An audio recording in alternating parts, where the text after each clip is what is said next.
Hello and welcome everybody. It's me, Pixel, and we are Ages of Einor, and we are super excited to bring to you folks today a tutorial of the combat system of Stars Without Number.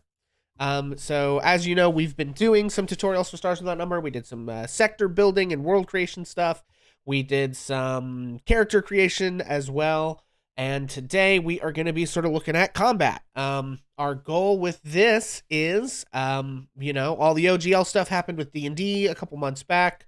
And while the sort of community outrage has sort of pushed that genie back into the bottle for the time being, and they are working on, releasing a bunch of stuff under Creative Commons, and that stuff looks, better than it did, we decided that we wanted to showcase some other systems and some other games. So that is what we're doing, and we are looking at Stars Without Number, which is loosely based on like early D&D design principles, along with several other sort of sci-fi TTRPGs in something called the OSR, the Old School Renaissance.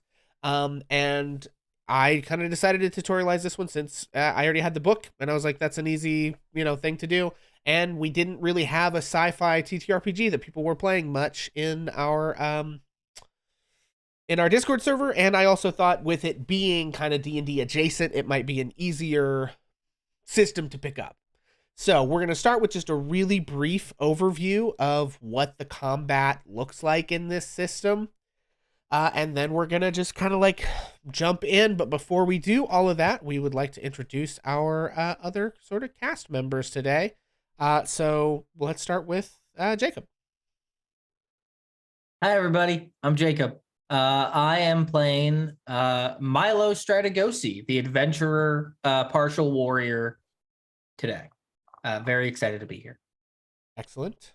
And Daniel. So I am Daniel. I've been here for a little bit. I'm also on the other stream. I seem to have not given my character a name yet, which is a big no-no, and I apologize. But It's okay. They are an adventurer. They are a partial expert, partial warrior, right? I think that's what we ended up with for you, yes. Yes. And I'm excited to see how this combat goes. Yeah. Excellent. And Bonus Mom? Well, hello there. I'm Bonus Mom. And in addition to that, well, I am quite the influencer in this world in which we are currently inhabiting. And you will know me as Chirp Cheaper. And I'm so happy to meet everyone. Well, my specialty, I'm an expert, and I am all about hydroponics, growing plants and keeping the inside of our spaceship world nice and healthy. So happy to be here tonight with all you fine gentlemen. Oh, hey. I didn't see you there. Hi, everyone. It's me, Pixel. Honestly, ever since James did that, it's going to be a running gag on AOA streams from now on. You can just sort of brace yourselves for that. Anyway, guys, I will be running GMing today. Also, our friend Beast couldn't be here, so I will be running a NPC with the party. I think I'm going to run the... Do you guys, let me ask, do you want me to run my psychic character or another warrior character with the party? What do you think? Which one has the most hit points? Well, the warrior has more hit points, but the psychic can keep people from dying, so... Oh, we want the psychic. Please, God, can we have the psychic? Okay, great. So we'll be running the psychic who does not have a name today. Anyway, and I'll be running all of the bad guys, whoever and whatever those folks are. And yeah, so we're just going to go ahead and jump kind of into things. So we also are presenting this tutorial assuming that you are familiar with Dungeons and Dragons. If you're sitting here on YouTube and Stars Without Number is like the first tabletop role-playing game that you are looking into, first of all, you're like a wizard and a unicorn or something, because that like never happens. Everyone almost always starts with D&D. So I apologize if you are here and you've never heard anything about any tabletop game before and you want this from the ground up, because I am going to be talking a lot in terms of D&D, because that is the overwhelming majority of people's first tabletop experience for role-playing games. If that is not yours, I'm sure there are other like tutorials for this game out there that do presume you know nothing about tabletop games at all. That's not this tutorial. So in terms of combat, pretty straightforward. Much like D&D, combat is divided into rounds, and our characters will roll initiative when the time is to enter combat. So the DM asking for people to roll initiative is the sort of code word that means we're entering combat now, and we will start tracking time very differently. When we're outside of combat, things are a little looser. People kind of do things and role play and explore, and my character does this and that. But once we enter initiative, things get really kind of regimented in terms of how far you can move and how much action you can take, so that everybody gets a turn to be able to do things in the combat. So to roll initiative in this system, you actually roll a D8 and add your dexterity modifier. So that is a little different. It's not a D20 for that roll, it's a D8. And PCs win ties. And then if PCs have the same, it doesn't specify. I would assume that whoever has the higher dex mod would go just like we do in D&D. That should work just fine. So that is what we will be doing. There, of course, as always, is the possibility for people to be surprised. In this system, you can only be surprised if you are like completely off guard. Like, you wouldn't be surprised if you were walking through a dangerous area with your gun out and your head on a swivel, typically, unless the attack came from such an unexpected direction that there's no way you could have been ready for it. Like, if you're expecting gang members to pop out from behind any corner of like the city streets on this planet that you're on, and a drop ship flies by and space troopers fall out of the sky, you might be surprised by that. But if you're waiting for people to pop out and then they pop out from behind the corner, you're not going to be surprised, and neither are they, right? So we're not going to worry about surprise for our things today. We're going to assume that you guys kind of know each other are coming. In this system, you have 3 types of actions. You have your main action, which again is very similar to D&D. This is anything that is going to absorb most of your attention in a 6-second round. Attacking an enemy. The examples that the game gives are attacking an enemy, bracing a door, applying first aid to an ally, digging a stowed item out of your pack, manipulating a complex device, or something like that. Also, if you want, in place of your main action, you can take a second move action, which is basically like a dash would be in D&D. So let's move on to move actions. Every person in combat, every creature can make 1 move action each round, running up to 10 meters.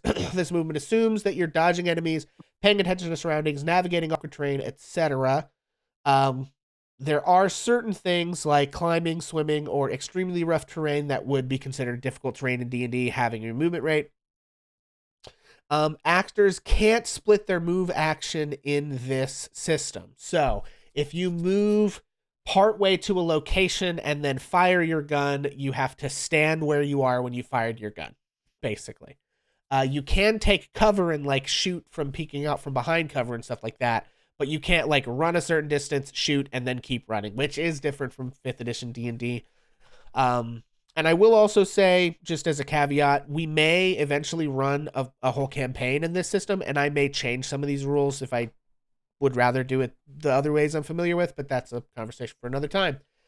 Also, an actor who wishes to disengage from an opponent in melee can use your main action to perform a fighting withdrawal, or else they suffer a free melee attack. This is basically identical to disengage and opportunity attacks. Although I don't think that the opportunity attack requires any, like, it's like you have a reaction in this system. So if you trigger that, it's, anytime someone leaves, they can take that reaction, that extra free melee attack, regardless of if they've already taken one, which is different. Okay. There is no need to spend a main action disengaging from enemies wielding only ranged weapons. So if somebody's using an assault rifle or a pistol or something, they don't get that free attack. Okay, so those were main actions and move actions. Oh, there are actually 4 kinds of actions. I lied. So main actions and move actions. Pretty straightforward, very similar to D&D with a few slight differences. You have another kind of action called an on-turn action. This is really similar to a bonus action, except unlike in D&D where you have specific things that give you a bonus action, and you can only really use bonus actions if you have a class feature or something like that that's letting you specifically do something. On-turn actions in Stars Without Number are any fast, simple actions that could reasonably be performed while doing something else. And you can take, within reason, any number of these as you want on your turn. This is things like dropping an object, falling prone, saying something, pulling out an item that's readied, not stowed in your pack, but like ready. So it's either in your hand or on your belt or up your sleeve or in some way, you've put on your kit to be easily accessible, right? Activating a simple device might be on-turn action. So you could say, okay, I'm going to like pull out the extra clip of ammo that was on my waist, and I'm going to punch the button to the elevator. And then you probably would have to use your main action to reload your gun. But the pulling out of the ammo would be an on-turn action unless you've used all your ammo and your only remaining ammo is like stowed in your pack. And then you've got to go digging through your pack. If that makes sense. So anything like that, opening a door that's like a simple door, turn the knob, open it. That's an on-turn action. Hitting an elevator button, saying something to your comrade, all those kinds of things, you pretty much have infinite use of, within reason. I think at a certain point as a GM, they'll say like, okay, you've done enough. You know what I mean? So it's a little less regimented than D&D that way. So a PC can perform as many on-turn actions as they want, subject to GM discretion. And the final kind of action is an instant action. These are pretty similar to reactions. They can be taken at any time, even when it's not your turn, or even after attacks or damage have already been rolled. Some psychic powers are instant actions. Some combat actions are also instant, though they often cost your main action for the round as well. Any number of instant actions can be performed during a round. Also, some of you guys might have class features that allow you to do something as an instant action. But I'm not 100% sure. Those would be listed on like your focuses or your like class features if you have them. So that's kind of like the main actions breakdown. Hitting an enemy, really similar to D&D. You roll your D20, you add your bonus. If you beat or meet the target's AC, you succeed and your attack goes off and you deal damage. If you're not trained in a type of weapon, you'll have -2 on your rolls with that weapon. So anyone who's not trained in shoot has a -2 to hit with like laser pistols and stuff. So on and so forth. The only thing that really would come up, I think, melee weapons deal shock damage. So a weapon's shock quality lists the number of points of damage it inflicts on any target with an armor class equal to or less than the one given. So getting into melee is like really nasty in this system. It can be if you're not armored. Thus, a primitive knife with a shock score of 1 point versus AC 15 would always do at least 1 point of damage whenever its wielder attacks the target with AC 15 or less, whether they hit or miss. Shock damage also adds the wielder's attribute modifier from any other benefit and any other bonuses that might apply from weapons mods, foci, advanced tech, etc. Some advanced armor will always protect completely against primitive weapons, however, and some advanced weapons can ignore here, treating it as AC 10. So, that's pretty straightforward. Try not to get into melee with stuff, right? Unless you're, tanky. That's dangerous. Yeah, and you as level 1, it's you guys don't have a lot of hit points. This is a pretty tough system for level 1 characters. But moving on, you do have hit roll modifiers, pretty similar to like how advantage and disadvantage works in D&D. -2 for shooting at distant prone foes, +2 for shooting or meleeing an adjacent prone foe. So like if somebody is away from you and they're like sniping you, they're hard to hit. But if somebody runs up to you and falls over and you shoot them in the face, you get a +2 to hit. Pretty straightforward. -4 melee attacking while prone. If you're shooting at half cover, that's a -2 to the roll. If you're shooting at 3/4 cover, or what the book says is almost completely in cover, it's a -4 to the roll.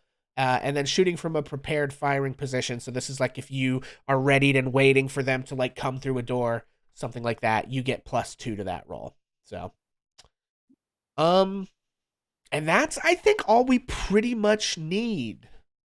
The only last thing I'll say is there is a thing there are 2 instant actions you guys should know about. One is called Make a Snap Attack. Okay, so this is an instant action, which means you can do this at any time in combat. A combatant with a ready weapon can rush their attack, sacrificing accuracy for speed.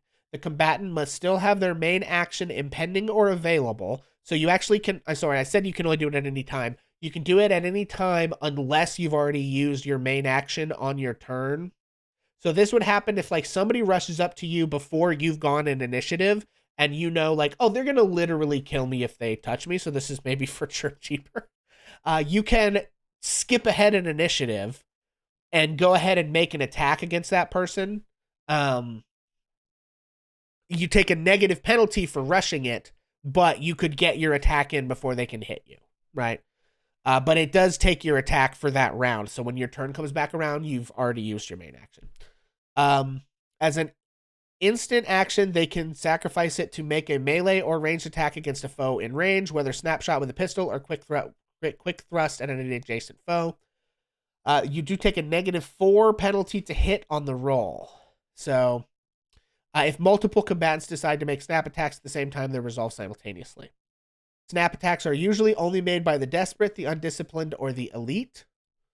So, you know. And then definitely aren't elite. Right. And then your other instant action is total defense. As an instant action, the combatant focuses on nothing other than avoiding knives, gunfire, and hurled crystalline spears or other perils in the vicinity. Using total defense costs your main action for the round. Cannot be used if you've already employed your main action. So similar to the make a snap attack, this is something you would do before your turn, basically. But you become immune to shock damage and get a +2 to your AC. So, does that all kind of begin? I know it's hard to conceptualize, but sort of those things make sense. It just some stuff you should know about that are similar to like taking a dodge action in D&D, except you can do it before your turn. And then snap attacks are something different. But it's a way to kind of cheat initiative if you're desperate, basically. So, any questions that are jumping to mind for you guys right now? Nope. No, I think I got it. Okay. It does look like reloading a weapon is a main action. I don't think that's going to come up, but your guns, any guns you guys have, do have ammo amounts. So when you take shots, you should, move that down, because you'll need to reload at a certain point. Picking up items is a move action. Going prone is an on-turn action, but standing up is a move action. So it would take your whole movement just to stand up, which is different than D&D. And you can hold an action in this system, and it takes up your move action to do it. So a little different there as well. I have a question. Yes. Where is our ammo? Okay, sure. Let's go look at the sheet. So on where it says weapons, you go to the gun itself that you have, and then that second line on the far right side, it'll have ammo, and it'll have so many out of so many rounds. Yeah. Thank you. I was looking down in my gear.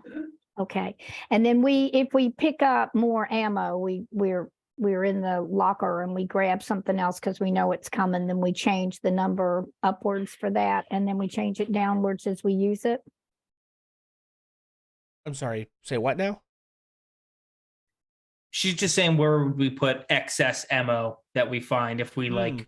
Yeah. In other words, we can have more ammo. We Yes. can't just always only have as many as 10. Right, that is correct. In your it depends on what kind of weapon you have. In your backpacks, if you're using a laser pistol, you should have some, I think it requires batteries. And most of the time you guys already have those coming in your kits. It'll be like a type A or type B battery or whatever. Power cell type A. Yeah. So those are equal to 10 shots with a gun. Basically. So Okay. Yeah. You should have like Okay, 2 or but 3 or 4 of those. Then this clarifies my question, which is, say I know I'm going into trouble and I can't load another power cell until I use all of the first power cell. So the most shots I will ever have at any given time is 10, or Right. I can load more and have like 20 because I know I'm going to be in trouble. No, 10 would represent the max capacity of the thing with a single power cell. But what you could do if you know you're going to trouble is like take some of the batteries out of your backpack and put 1 or 2 of them on like your tool belt or whatever. So Okay, gotcha. Yeah. So okay, cool. Well, that's enough of the sort of bland explanation of the mechanics. As with anything with these, I think it works best to just sort of jump in. Do I have any? Let's see. I don't know. I don't think these are quite right for this milieu. I don't have any good TTRPG sci-fi music. That might came out really nice. Well, thank you. I appreciate that, Delport. So this is Pixelaris Beta. I probably am going to change that name at some point, but we begin, I think, on Heaven's Gate. Hang on. I didn't actually write this intro in.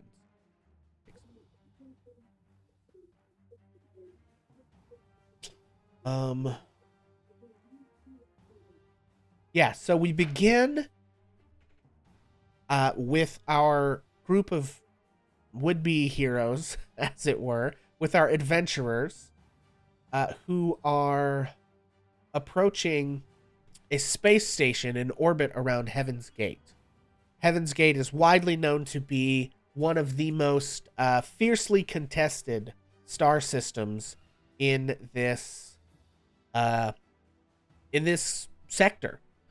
Surrounding its star, its most habitable planet is now known as Hell. And in orbit around Hell is a deep space station known as Eudoxus 6-2. And our heroes have made contact. As you approached, you were directed by an automated system into the hangar bay. Curiously, no one responded to your attempts to hail the station. You've been sent here to investigate something. Who knows what? We're not really that worried about the narrative here because we're tutorializing this stuff. So you have been sent here to investigate why there hasn't been contact from this system from this station in a couple of days. And your ship touches down in the hangar bay, which is dark. Normally this should be lit up and filled with workers, but it is dark, and there are storage crates sort of strewn around the room. You begin to debark, knowing that it is likely that you will come into some trouble. Your hackles are raised. I would like everyone to please make a notice roll. Now, a notice roll is make that with your, I'm going to say, wisdom or intelligence. You can choose which. And I have to refresh myself on the DCs of these skill checks. I'm going to say this is a DC 6 notice roll.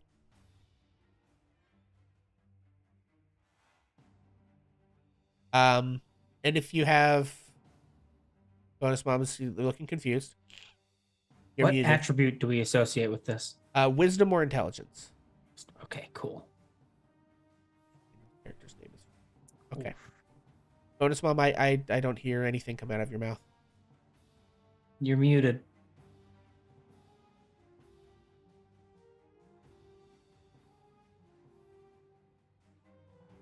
I still don't hear you. I'm not saying anything. Oh, okay.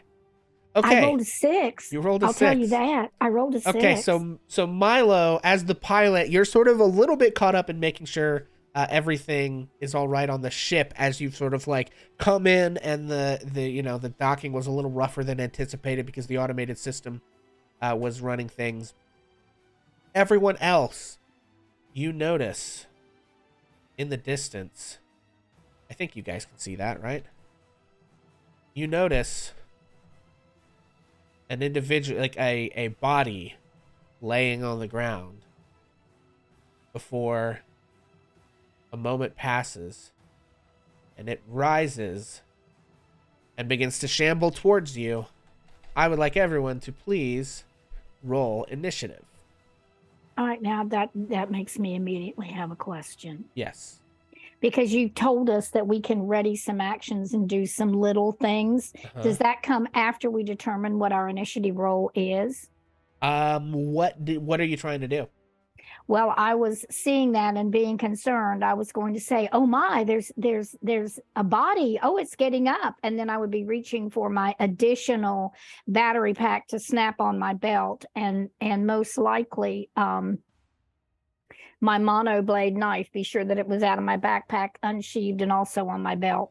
Yeah, I mean, I would assume that any of those stuff, like, you guys have your weapons ready. Like, when you were disembarking the ship, you were readying any of those things that you wanted to ready.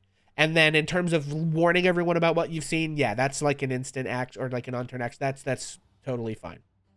Okay, apparently I didn't roll initiative after all. We have to click the token first and then roll it, just like how D&D works. Yeah. I made the same mistake. And then roll initiative. Well, I found it, and now I've lost it. It's in your quick rolls at the top of your sheet. No, wait, that's for NPCs. I don't know what yours look like because I'm not looking at them. On the top of our Initiative, sheet, there we it have is. quick menus on the far right top. Oh, yeah, I rolled an 8. You might be going for. What did I roll to get this in reality? A D8 plus your dexterity. I just want to mention that I played a game the other night where I rolled 6 nat 1s in a row. Well, not in a row, but I rolled 6 nat 1s out of about 15 rolls. Okay. So this feels pretty dang good. Yes, so Chirp, as you see this creature beginning to shamble out from around the corner of that storage container, you have the first initiative. What would you like to do? Well, since it is shambling and we didn't get the responses we did, I'm going to take a shot at it with my laser pistol. Okay. All right, so you should just be able to click on your laser pistol, I think. Yeah, that whole great big thing turns blue, so Yep. I'm hitting it. Okay. But nothing happened. It might be asking you a question or something. Yes, input the modifier. So this is not going to have any modifier. He's not really behind cover there. There it is. Okay, my attack 11 is to an hit. 11. Okay. This thing has an AC of 10. 11 will hit, dealing 5 damage. So as this thing sort of like lurches around the corner, Chirp Cheaper, you whip out your laser pistol and phew, fire off a laser, and you drop this thing to 0 hit points. As your laser burns into the creature, and it sort of, and some blood spills out, and this strange being falls to the ground, but you all do hear additional noises elsewhere in the room. And are you saying we have exited the vehicle and we're You have standing where executed, you yeah. had So us? you guys have disembarked from the vehicle. I think there's probably like a little, like if you look at that ship where the nose is and stuff, I don't have a lot of options for ship designs here, but there's like a little thing that comes down and you walk out of it. It's probably not as big as it should be for this system, but you know, I didn't have a lot of choices with the art, so we just sort of went with what we went through. Incarnate doesn't have sci-fi stuff. It only has fantasy stuff, so I had to use another program called Dungeon Fog, I think. And this was one of the only free ships that was available. So, okay, so you still have a move action and any other on-turn actions you would like to attempt. Chirp cheaper. Well, if Chirp will fit under that wing, she's going to attempt to move over under it Yeah, you can do that.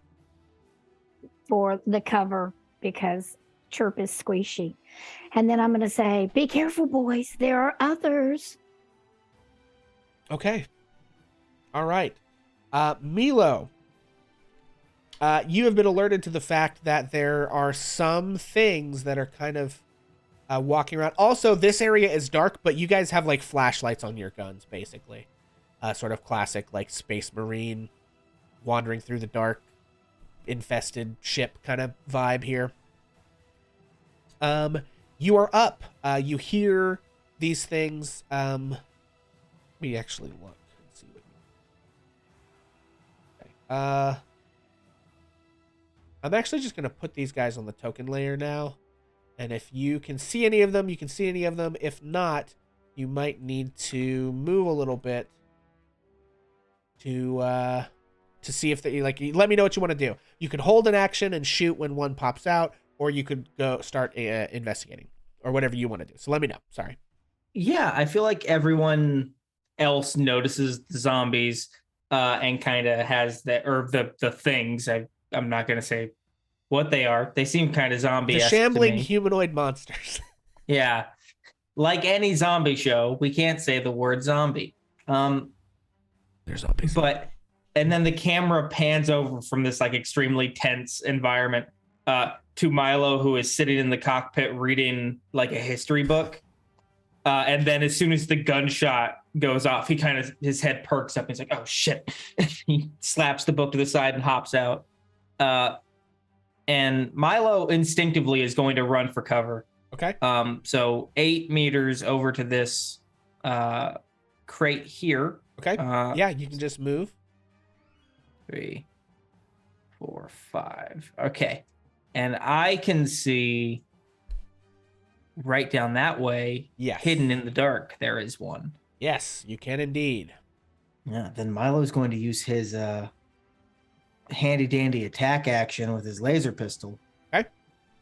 And he's going to take the shot. Take the shot, Milo. Take the shot. And roll it. And why can't I roll this? If you have a yellow box around everything, it means that do you have a yellow box around? Oh, your yep, stuff on I your sheet? do. Yep, you there go it up is. and turn off the editing. That's something I had to figure out. Okay. If it's in edit mode, it won't let you actually roll anything. There we go. Now, okay, because I was about to say I had to like open a second box to use my. Yeah. Okay, cool. And there we go. I'm going to take a shot with this laser pistol. Okay. That is a 16 to attack. Yeah, and 5 damage. 5 damage does it as well. So you gun down another one of these creatures just as it's starting to like come out and around the corner of that, bringing us to who's first. You're dead. You are not dead. Okay, so lurching out from behind one of these things and rushing towards our psychic character with a full dash, so it does not have enough action left to attack, is another one of these creatures. You see this woman in sort of a, she's wearing a, I guess I can show you guys the thing here. Hang on. Show you guys what you're up against. I should have done this before, but I didn't. That's okay. Oh, I only did the, no, there it is. Okay. You see a human woman with kind of brown hair, and she is like mauled and covered in blood and wearing like research scrubs and a lab coat.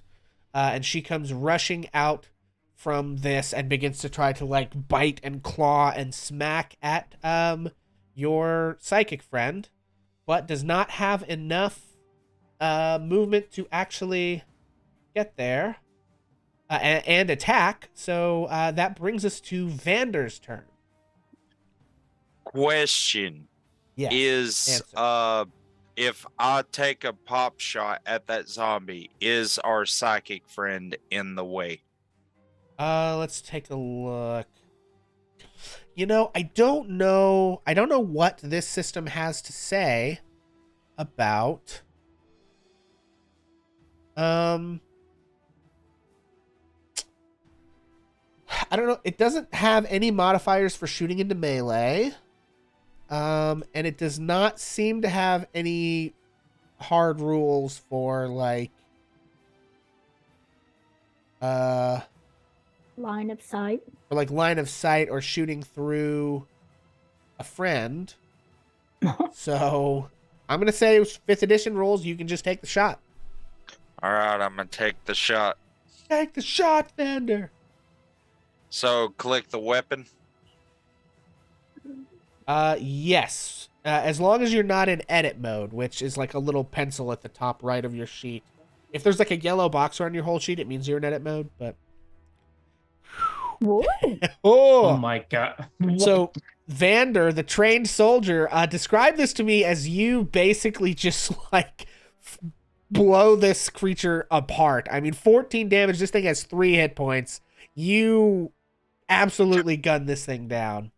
So Vander quickly and precisely pulls the gun to his shoulder.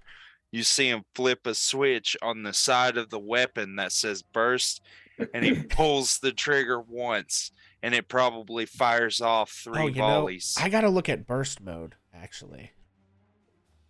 Because I don't remember the rules for how that works.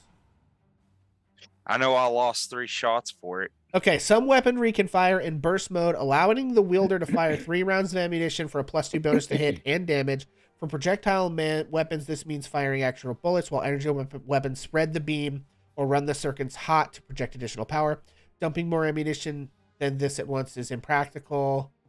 True suppressive fire is only possible with heavy weapons. Okay. Well, it doesn't say that as a result of that, you blow up your friend. Yeah, I think we're good. I think that just happens. Okay, cool. Yeah, so you wait for a moment when your psychic friend tries to like duck out of the way of this creature to just blast it fully out of existence.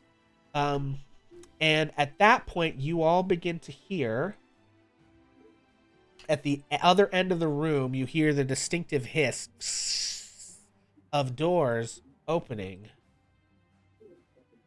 and more shambling footsteps entering into your room with you. And some of you can probably see these guys from where you're standing. Several more of these creatures shamble in from the next room. Vander, before you anything, is there any more movement from you? Or anything like that, or are you just going to stick where you're at?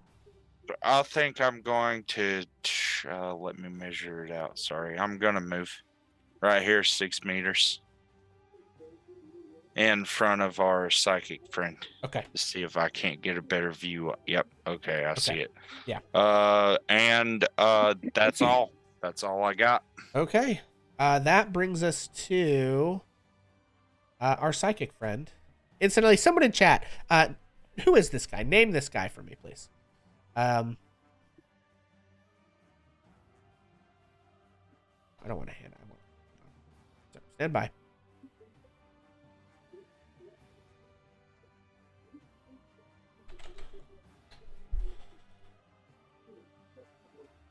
You also, I will say, you do notice these people all look different. I'm only representing this because I only had time to make 2 different people for our little zombies, but I want you to see both of them. If I upload both of their... I didn't. I'm not going to bother to do it now, so don't worry about it. Up. Landon Trine. All right, our psychic friend's name is Landon Trine. Thanks, Delport. Bloop, bloop. Okay.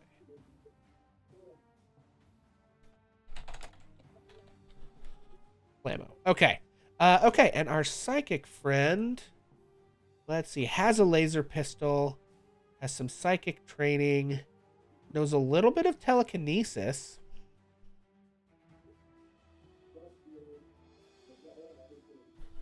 Okay, cannot cause damage. Okay, one hand with their own strength. Okay, he's not strong enough at the level he's at to do anything with that. So he is going to take a laser pistol shot around you, Vander, at... Yeah, that's definitely within range. That's like 60 feet away. At one of these dudes that just came out of the elevator.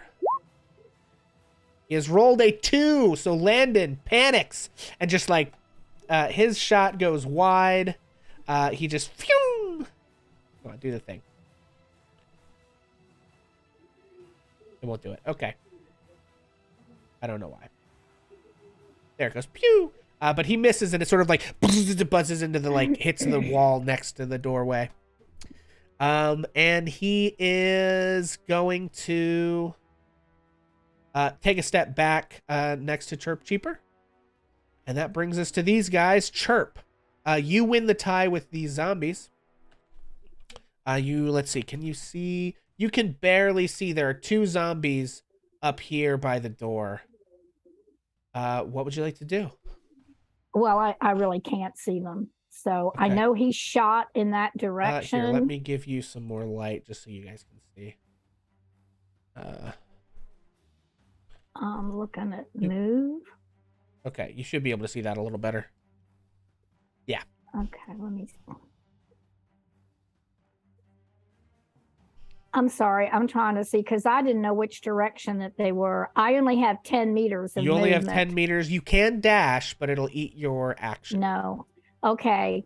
Chirp, realizing the direction the trouble is coming from, is going to move up. Wait, let me change over to move.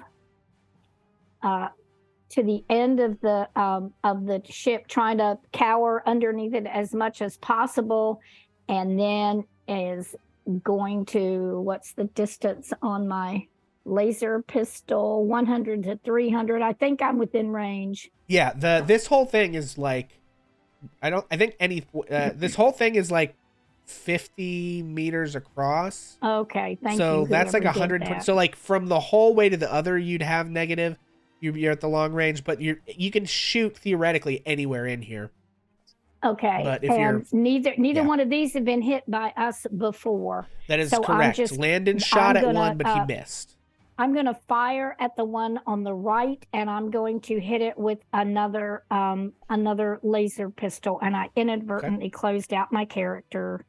So hold on a minute. There she is. Okay, I'm firing as I'm looking at him, the one on the right. Okay, let her rip. Laser pistol. I don't have a modifier for that, right? It's 0. Correct. So I submit, but then did that do it? No. It rolled, but that is 6. You rolled a 6 to hit. Their AC is 10, so that does not hit. So Chirp Cheaper also takes a shot. Chirp is cowering down behind the ship, trying to duck in and out, trying to keep as safe as possible. So accuracy on the shot extremely wobbly. And then she says to Daniel's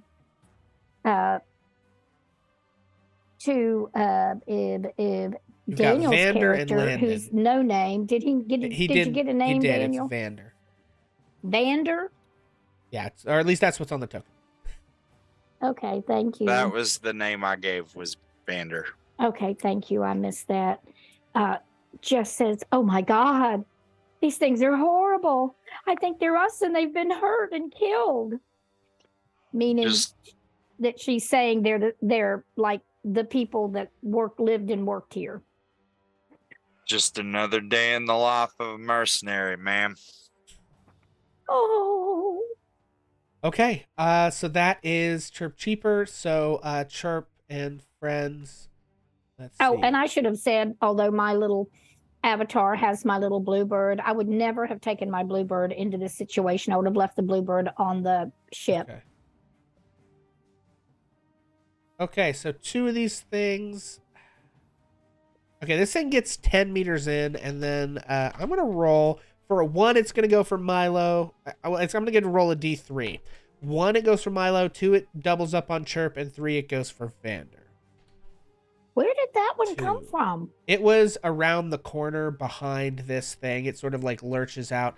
They are dashing, so they don't have enough to get to you and attack. But 2 of them, faster than you, as fast as a normal person sprinting, they're just like charging and rushing at you, Chirp. And then, oh god, all of these things are gonna go. Oh, yoinks! Oh no, actually, Milo, you win the tie with these zombies. You are next. Aha. Okay. Firstly, can Milo roll a know check to see if he's like, does he know if there's like some kind of indigenous virus to this like region of space that would cause this, or some kind of like alien parasite? Go ahead and roll a know check. Yeah, Sure. that is a 12. 12. Okay, so in this system, a 12 I think is a pretty dang solid success.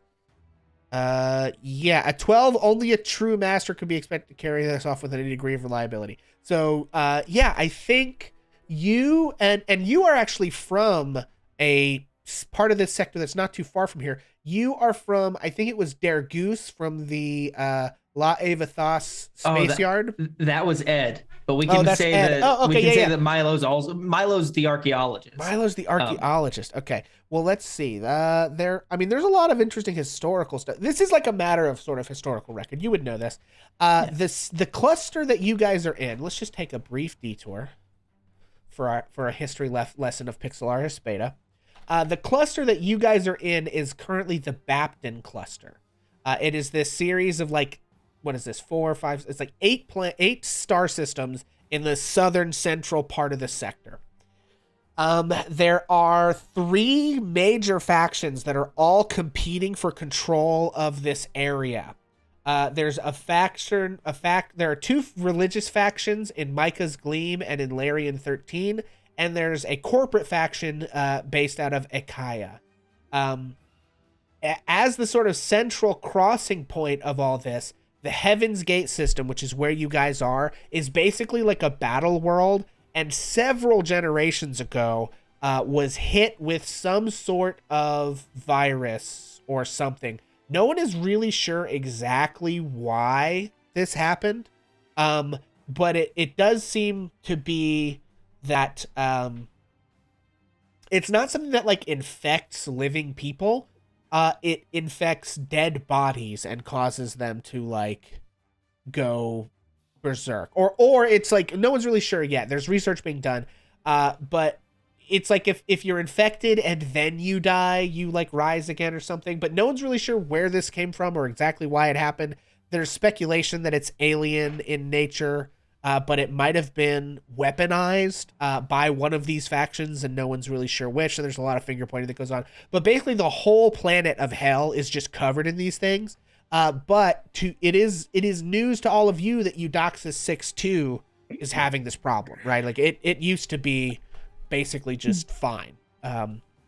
So that is our little brief history lesson of Pixelaris Beta, returning us to the hangar. So that's what you know, is that these things are essentially corpses that have been animated by, some sort of probably alien virus. Awesome. You thought that we wouldn't squeeze lore into the combat tutorial, didn't you? Gotcha, I would never. Listen, you can tell on account of how I knew there was lore to be squeezed. I did the work. Sorry, carry on. Milo is doing like mental calculus real quick and being like, okay, so this, he's like, odds are this isn't some kind of airborne virus. We're probably okay. And runs the numbers and then sees Chirp get, bolted at. Yeah. And takes a reflexive shot on okay. this in here. Yeah. I don't know if reflective shot's an actual thing. It is in 40k. Yeah, and it's not doing that here. That would be the same, I think, as the instant action that I talked about. But Right, you yeah. wouldn't have to do that in this scenario. Yeah, he can just regular shoot. Yeah. The snap. It's called a snap attack here, and then you can just regularly shoot. Wow, that's only a 4. Okay, so you launch your attack, and unfortunately miss as well. The attack bonuses are not high in this system either. I was too busy thinking about the history lesson that I had Yeah. 2 years ago in my galactic history class. This one takes a dash and rushes up on Xander. And then this one, I think it's gotta take a dash and rush up on Milo. Whoo boy. But they don't have anything left for actions because they only have melee. So, Vander, you're up. Okay, so you can only make an attack action if you have your main action, right? Correct. Okay. And your main action only compiles one attack. Yes. Okay.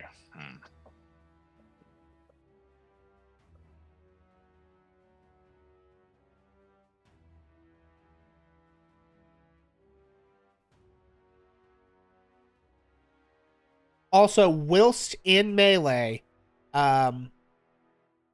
if you're in melee, you can't attack with a two-handed weapon. And if you attack with a two-handed ranged weapon, and if you attack with a one-handed ranged or a thrown weapon, you take a -4 penalty to hit. So if you have any punching or stabbing weapons, you might want to try those. That's true. Unless you have the close combatant focus, Right. which ignores the penalty for small pistol weapons. Yeah. In melee combat. I'm gonna try the knife. Why not? Okay. On the guy in front of me. That's a nat 20. Are there crits in this system?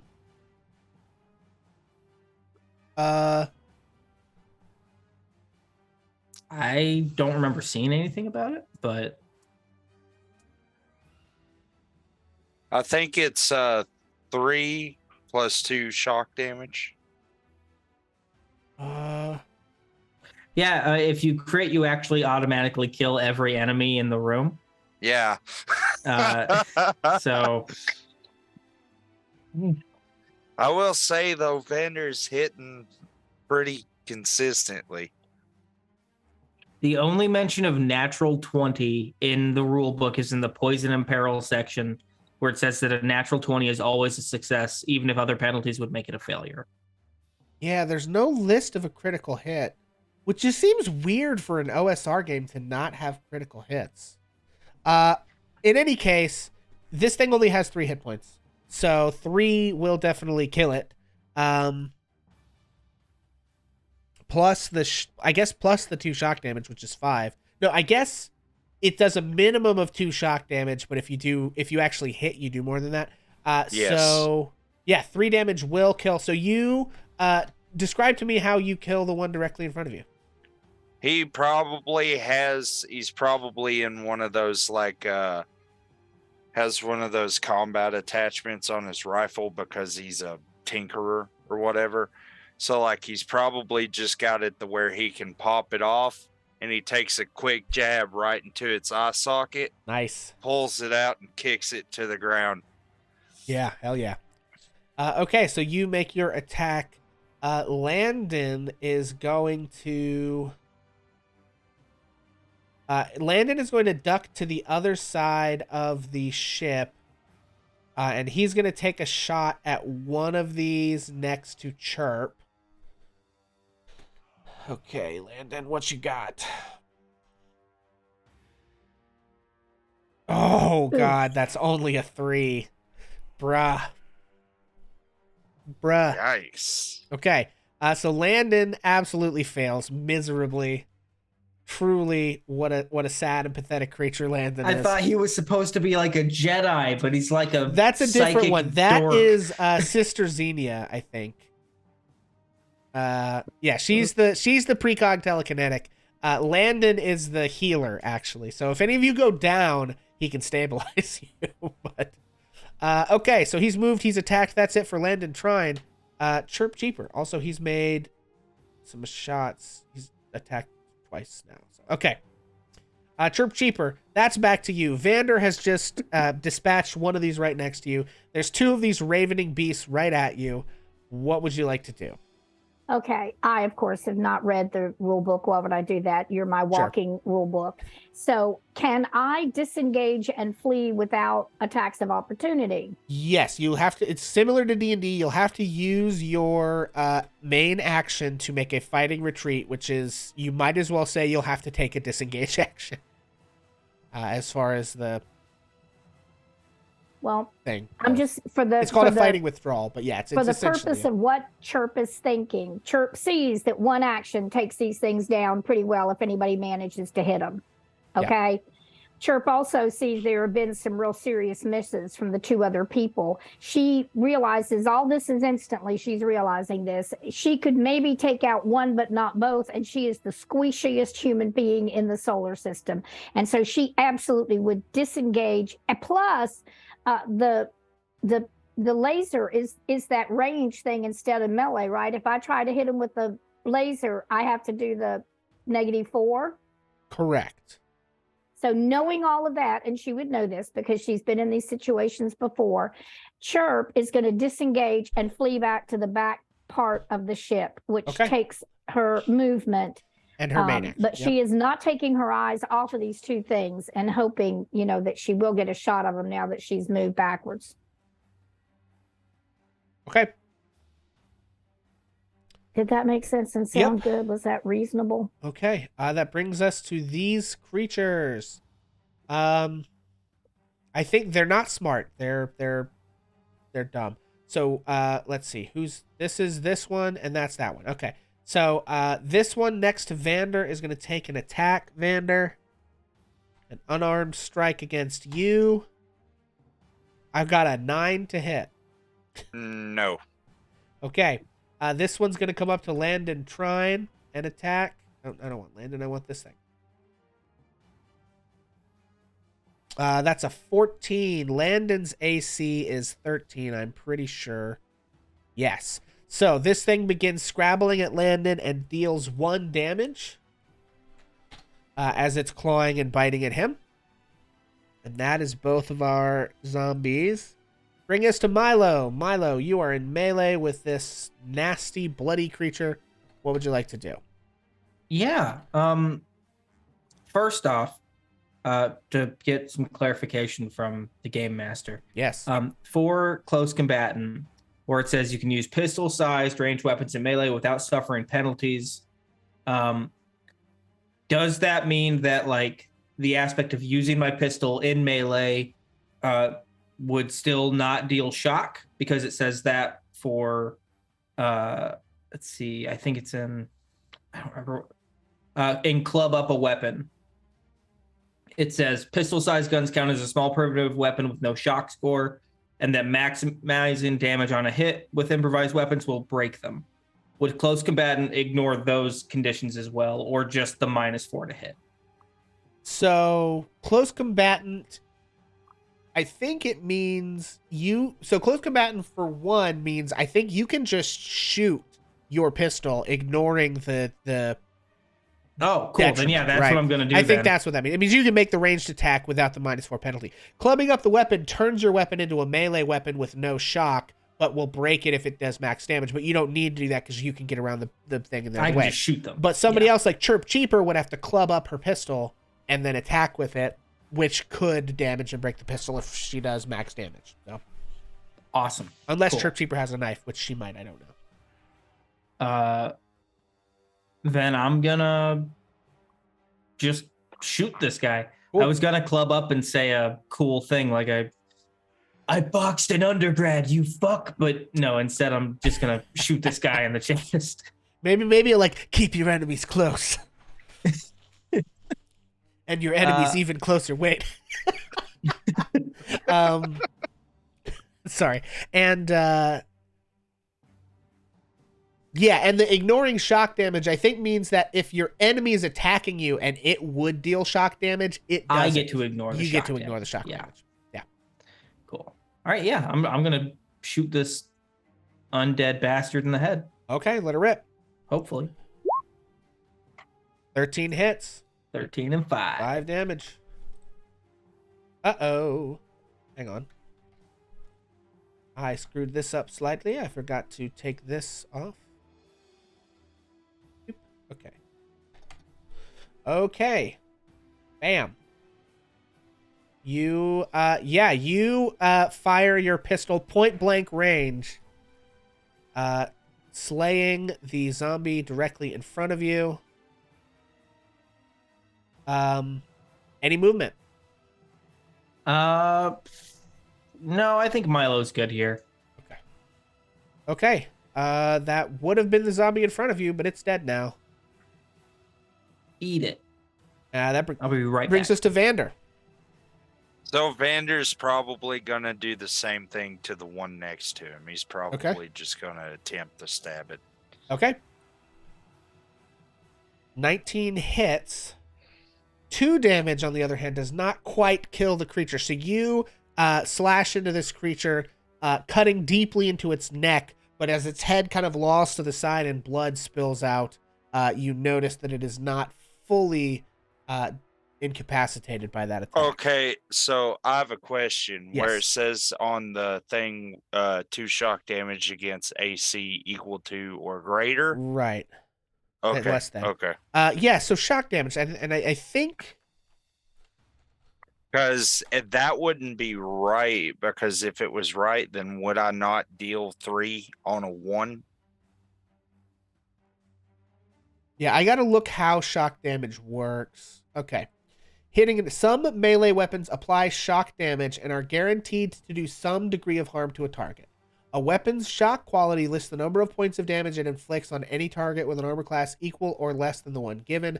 Thus, a primitive knife with a shock score of 1 point versus AC 15 would always do at least 1 point of damage whenever its wielder attacks a target of AC or less, whether they hit or miss. Shock damage always adds the wielder's attribute modifier and any other bonuses that might apply from weapon mods, foci, or advanced tech. Some advanced armor will always protect against primitive weapons. However, and some advanced weapons can ignore primitive gear, treating its AC as 10. A success act does only mean direct hit. So it doesn't say if they stack. I think it's like, I think the way that the shock damage works is if you miss that attack, you still do 2 damage. Okay. I don't think it stacks. Okay. But I could be wrong. So Because I was like, I was just under the impression that the shock damage is added in, but are guaranteed to do some degree of harm to a target. Shock quality lists the number of planage it inflicts on any target equal less than 1.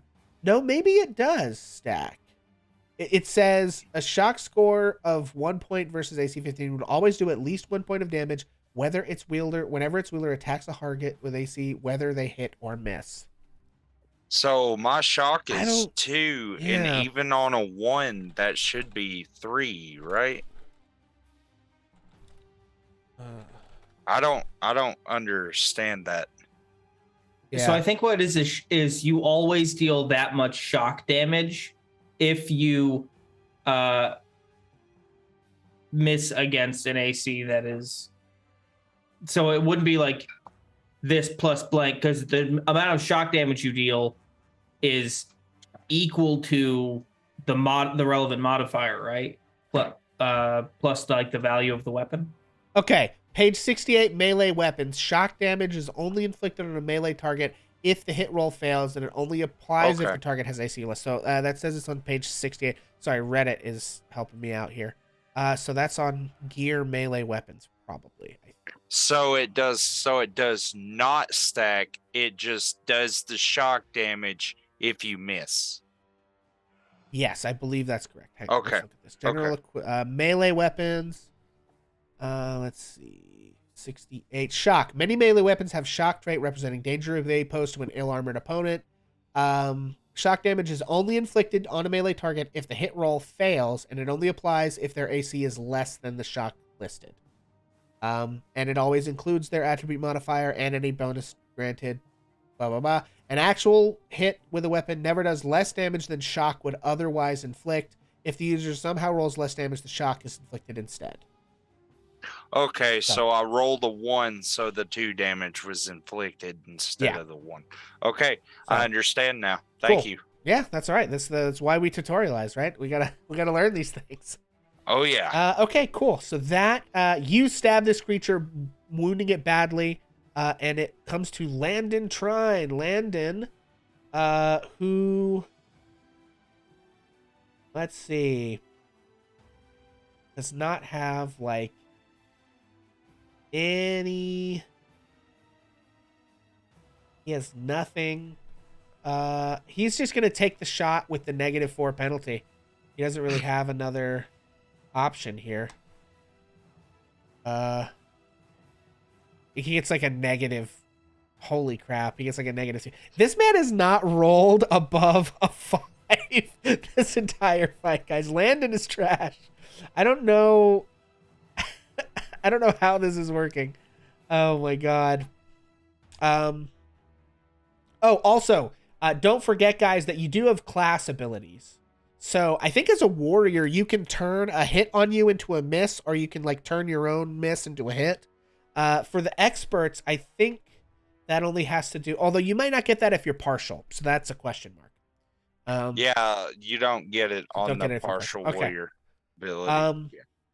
Okay, that brings us to Chirp. So Chirp, you see Vander deeply slash one of these creatures. You see Landon is getting gnawed and bitten and tries to shoot this thing, and his gun flies off wildly and just like yeets into one of those crates. What would you like to do? Okay, well, it depends on my visibility. Okay, because can I see that? Can I see under the ship or whatever? Yeah, or I think does I'm the going to ship say the hide? ship is like tall enough that like the feet on the ship are like taller than a person, and there's like a walkway that comes down out of the middle of the ship that you guys walk down on. Okay. So I'm going to say, yeah, you can fully see anywhere in this room from underneath that ship. Okay, I'm going to move in whatever direction would underneath the ship that would give me the greatest ability to be hidden by the walkway. But Okay. I think Lander's in the worst trouble. So still keeping enough distance also that it can be ranged. So if that means stay where I am, I stay where I am. And I'm going to fire my laser pistol at the thing that is attacking Landon. Okay. Landon, sorry. Okay, laser pistol again. 18. Did it work? Yes. I hit it 18. For 1 damage. I only did 1 damage. So a glancing blow from Chirp Cheaper. You burn a hole into the shoulder of this creature, and its arm begins to dangle uselessly as it's still scrabbling at Landon. And you said you moved to where you have the most cover from the ship. So Yeah, I think probably like right there, you're closer to one of the actual like legs that comes down and kind of trying to take cover. That brings us back to the zombies. They are both going to attack Vander and Landon. So Vander, Landon. So Vander, that's a 13 to hit. Does not. And 12 to hit Landon actually does not hit. So both of them scrabble. These guys, because they're unarmed, they don't have shock on their attacks. So yeah, great. Milo, you are up. You have just executed this zombie in front of you. You can see knives slashing and laser bolts blasting around. What would you like to do? Yeah, I think Milo shoots this one down and has a moment where the academic kind of takes over in his head, and he's like, this is really fascinating. How did the virus possibly, and like begins to kind of like lean over and examine, and then hears like the shout and the other shots and like jabs his head up again. Landon is closer, but I think Milo is a bit more of a brutal, practical person and looks, and it's like Vander is more useful here.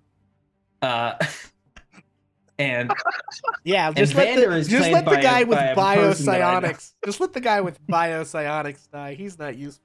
yeah, well, he's missed every shot. Well, none of you've been about to die yet, but okay. That's a good point.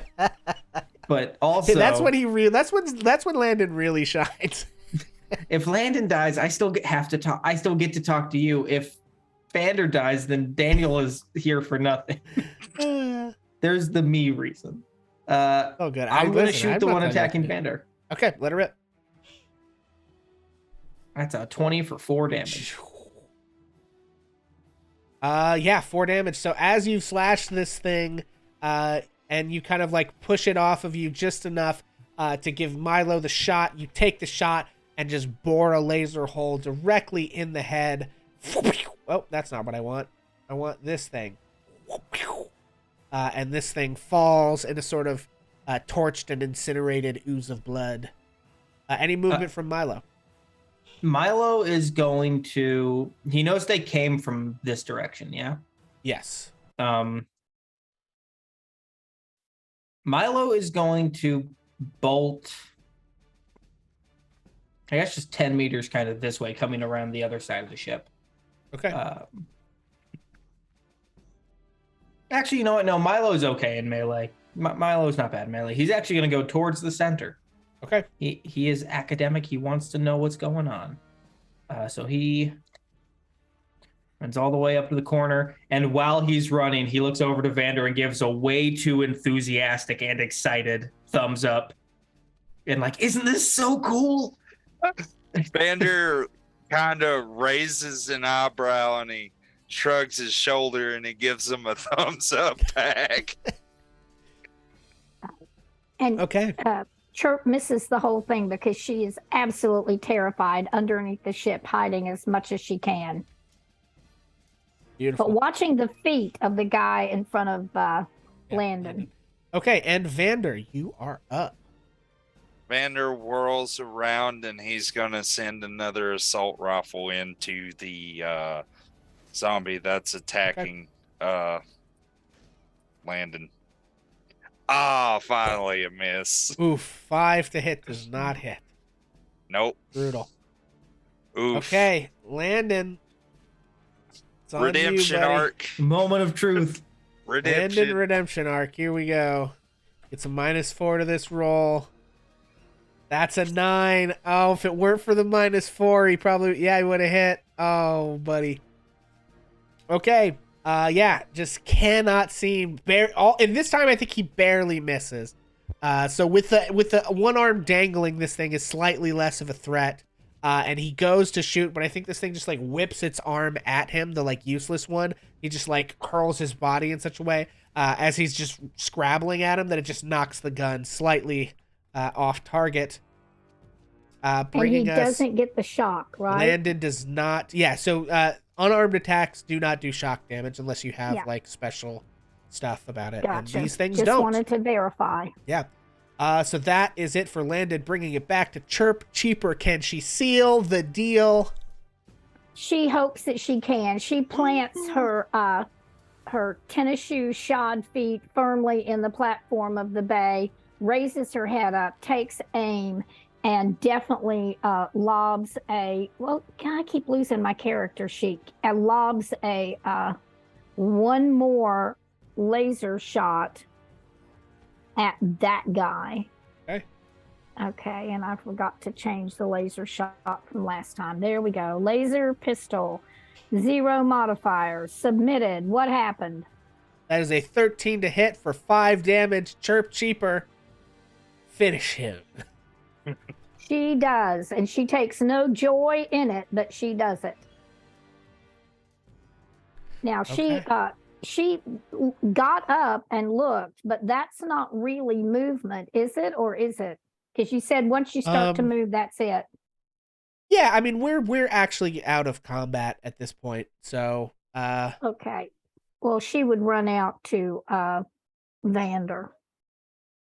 Okay. Can I help you? This was horrifying. My goodness, this isn't what I expected to happen on this trip. I think we should get back on the ship. I need to check on my plants and my darling little bird. Is everything all right now? I'm not 100% sure. I don't even remember why we came here. I Are never we? did know, but I don't want to stay. This is not nice. Well, I actually had an interview with one of the doctors here for a report I'm working on. This is really fascinating, guys. I know that you're not really having a jazzed out time, but this is a strain of the hell virus that's made it all the way to orbital stations. Like, this is incredible. Hey, Oh. different folks, different strokes. A virus, it doesn't attack plants, does it? I don't think so. No, I don't know any reports of that down on hell. Well, you It does just seem a attack little people. too enthusiastic about the whole thing, my dear. I think we should all go back on the ship and have some tea. Could I fix some tea? It's so good. It's herbal. No, I think that we should focus on this. Yeah, we should probably make sure the place is cleared. There's no telling how many of them are actually on this station. Oh, dear. Yeah, I mean, I figure if one of them gets off the station, we've got a potential cluster-wide outbreak that could occur. I'm not a doctor of medicine, so I'm not really sure about the logistics of it, but I think we should at least try and lock the place down. Can I try to do a know about how many people are on this station or were on this station? Sure. Wisdom. I think it would be intelligence on this one, because this is just like Okay. this is just like a historical fact. Well, I guess, yeah. Five. It's a 5. So. Okay, so you're not really sure. It's a pretty big station. There could be lots of people. I will just tell you guys, that was all there is. I know we're like role playing, having fun here. That's really all there was to that encounter. I do have another fully separate, non-narratively attached encounter. Because yeah, I was just trying to like throw some stuff together. So we sort of like fade to black on this little episode in our little friends' world here. Does that mean we get our laser pistol shots back? Yes, you do get your shots back. Woo, yeah, give me that ammo. Wow, what a wondrously exciting adventure we had, clearing that station full of zombies. Clearing one hangar full of zombies. Okay. And well, let me just saving tell the you the planet fact below. that I survived is amazing, because any one of those hits that Landon got, I would have been out of this. Yeah. Milo did great. Okay, so in other news, we are now we are going to make our way to the Bao Shi system. So we'll go back to the map for a second. In the Shang cluster, the Bao Shi system is sort of the head, most important kind of planet here. It is sort of a massive like tech planet. And it has like there's the government basically is the Duli Shanghui Corporation, and they basically have a very hands-off approach, and because this is really at a crossroads of a lot of different parts of the cluster, as you look at the map, this system right here is the only way to get between like the Ace cluster and the Bapton cluster and the Taproot cluster, which are the other three main zones.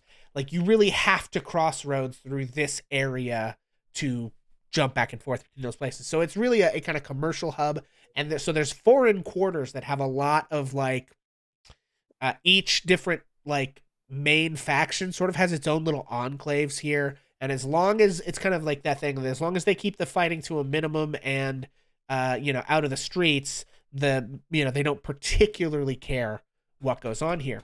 So we find ourselves in some of the like sewage and maintenance tunnels here on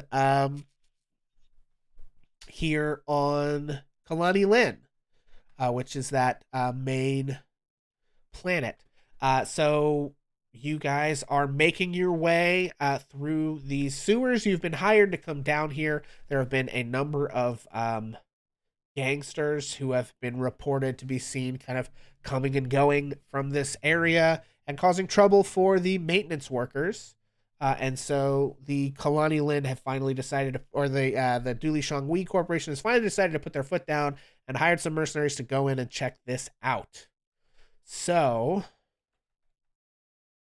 let's see.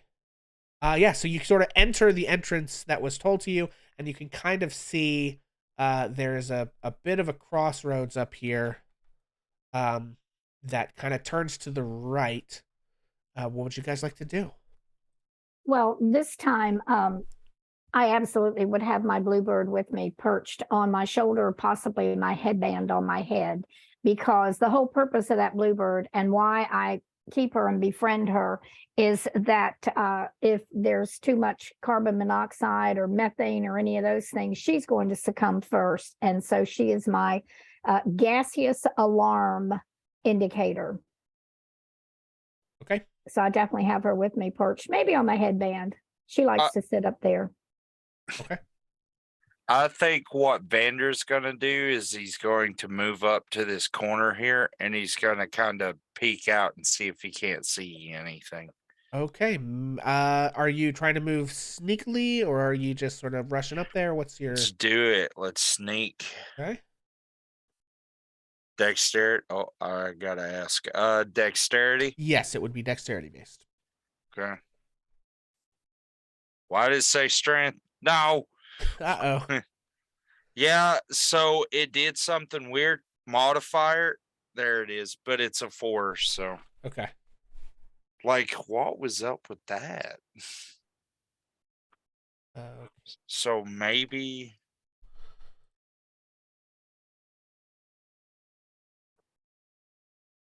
Okay. Yeah, so you do hear from just around the corner a shout coming from like right behind the wall that you're peeking around. I don't know what you can see actually. Hang on, let me look at this. Yeah, you can't really see from there. But you do hear a shout. I would like everyone to please roll initiative. Before you do that though, let me get you all on the turn tracker. Whoop. I gotta click my character first. Okay. Let's do There this. we go. I got a better initiative. Oh, and I got a worser one, and that's kind of good actually. I got a 2. Okay. That's a 3 from Milo. Okay.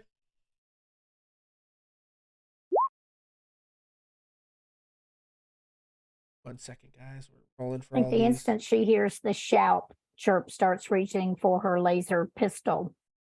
Oh, yeah. Vander's going to look back and he's going to signify bogeys ahead. Be careful.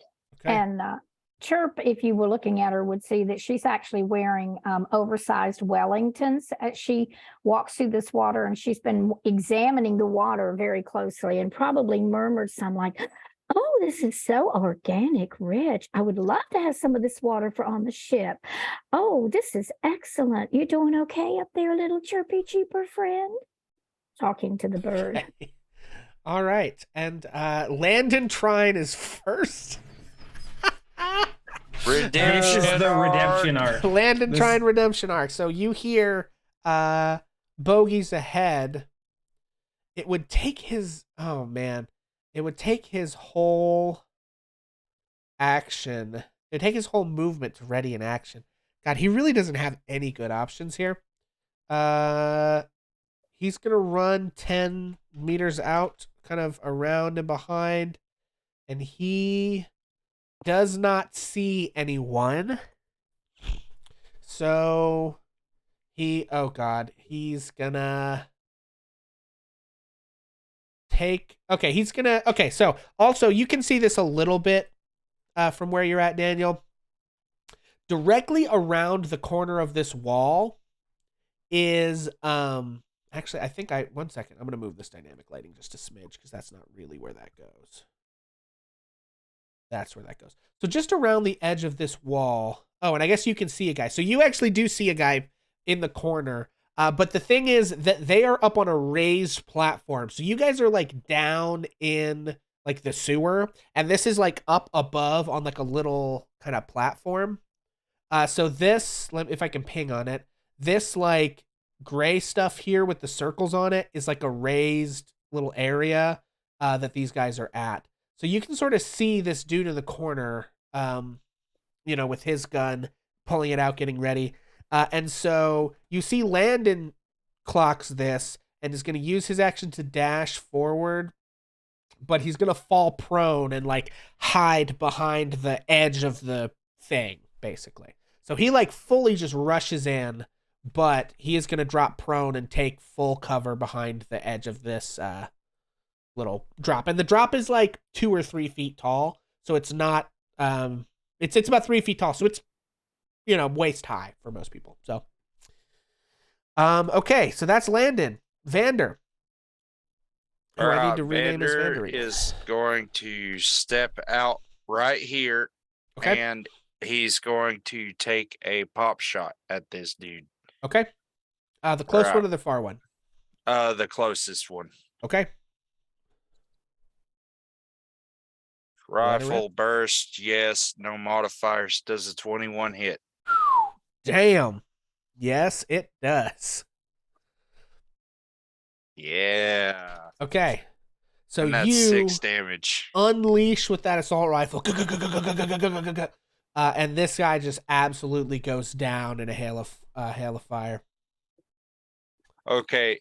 Question. Can I use one of those free actions to drop prone?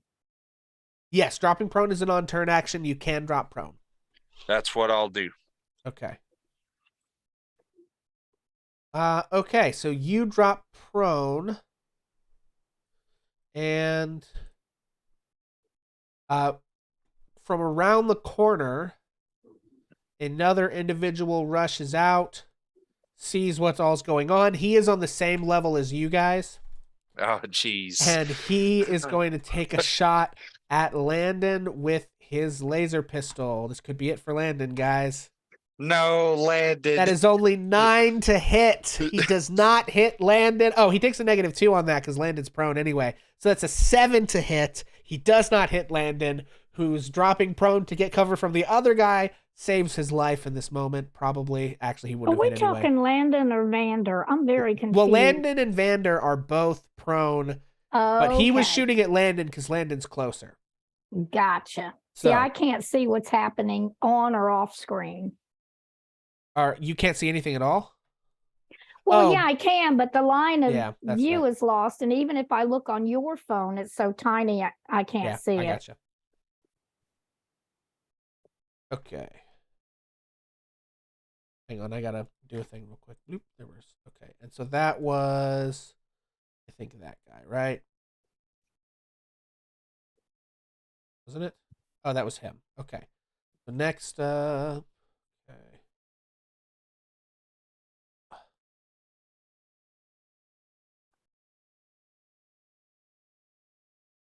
Okay.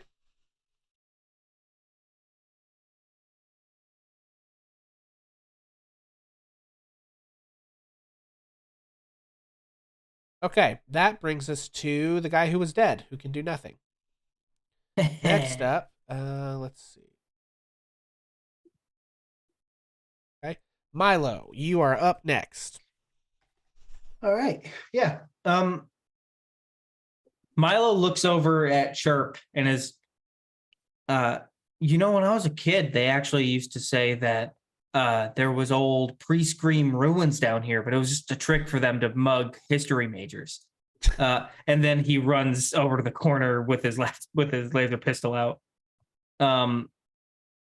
That's 10 meters of movement. From here, can I take the shot on this guy, or is it because I'm behind this corner? It wouldn't make sense for me to lean out. I mean, I feel like taking shots from behind cover is kind of an explicit mechanic of this. So I'm going to say you can take the shot on that guy. Awesome. Here we go. That's a 13 for 2 damage. Hey, let's see.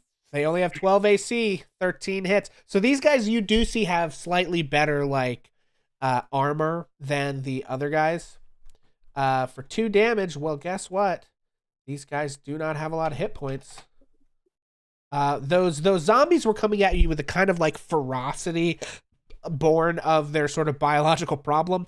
These guys are basically just normal dudes in like cyberpunk leathers, like motorcycle leathers kind of thing. But they have laser pistols, so their pistols are way more dangerous, but they are not super tanky. You take this guy out. Tell me about it, Milo. Yeah, Milo rounds the corner and like leans out around the side and looks down, and he sees Landon and Vander both face down in the sewer water. Maybe not face down, but prone in the gross, nasty corporate poop water. And then he looks up, and it's almost like a split second thing of like, I don't recognize this person. And he takes the shot, and it goes center mass. They drop. Face down in the shit, she said. Hope I don't get hit. Okay, all right. Sorry. Chirp, that brings us to you. Chirp has no clue as to what's going on. She is actually rolling her eyes from Milo's last statement, but she moves forward beside Milo. And then she's going to try to peer over his shoulder and see what she can see. Okay, you currently don't have line of sight on anybody. I don't. But you could move more I am if going you to wish. now, But you don't I'm have going to to. ready. Can I ready my laser pistol if anything moves in my sight that is not Vander or Landon? Unfortunately, you can only take a ready action in this system if you have your move action available. It's like you use your movement to ready the action, and then you use your action later whenever you have the thing go off. So you can't both move and ready an action, unfortunately. Okay, but I could have stayed where I was and readied an action. You could have, although that wouldn't have done you much good. Well, but I wouldn't have known that. Yeah. That would have been another alternative. Yeah. But okay. Yes, you have to, if you're going to ready an action, you have to stay where you are, basically. Okay, I did not quite get that, but it's fine. I'm good. Okay. All right. Cool. That's Chirp. That brings us to this last guy. He doesn't have a lot of great options. Landon and Vander both basically have full cover from him. Let's see. He's going to try to come out. Oh, well. Okay. Yeah, if he goes, he saw Landon drop, so he's going to rush over here and take a shot at Landon. But he gets -2 on this because Landon is prone. Come on, Landon. You can do this. That is only a 3 to hit. Whoo, boy. All right. Thank goodness. These guys are not great shots. They're just like shooting with these laser pistols. Pew, pew. Dodge tank. Dodge tank. All right. Okay, so I've been muted the entire time. Uh-oh. What were you saying? Landon was cursed by a space wizard to never be able to hit anybody, but also to never be hit. Yeah. Okay. And that brings us to Landon, who is going to have to use his move action to get up. And then he's going to try to shoot this gang member.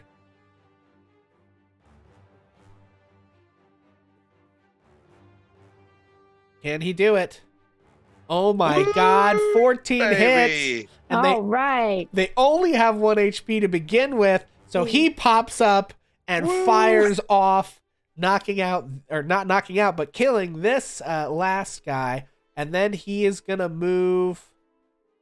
How much movement does he have? Oof, 10 meters does not get him anywhere good.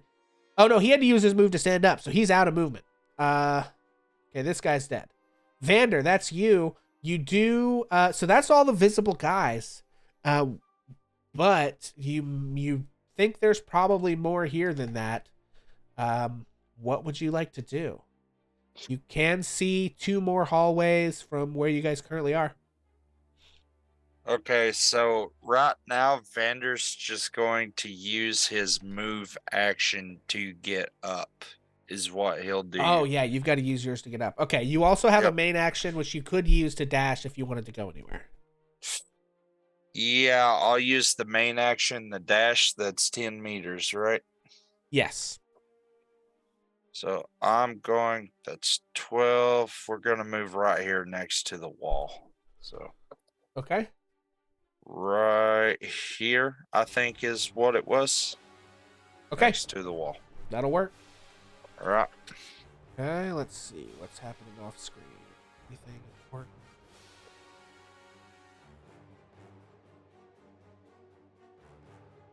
Okay, Milo, you're up. Yeah.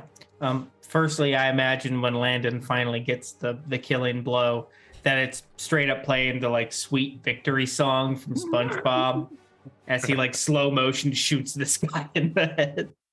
I actually don't know that song. Sweet victory. It's a classic. Sweet victory. Yeah. Yeah. Can Milo move 2 meters out into the more sewage water, and then does it take any movement to climb up this kind of lifted level here? Yeah, Any it probably additional- takes 2 extra meters of movement to climb up there. Okay, so that's 6 there then, and then 8, 10 to run up kind of along the edge Okay. here next to Landon. Cool. Chirp. Well, Chirp still hasn't actually seen what's going on, so she's very cautiously going to move. No, she isn't going to move because how does it work? She's got a ready in action before she moves, and then she doesn't get to move. Is that what you're telling me? Yes. Okay, then peering around, I mean, she's just moving her head enough to have a shot down the alley, and she is readying her pistol in case she sees anything move. Okay.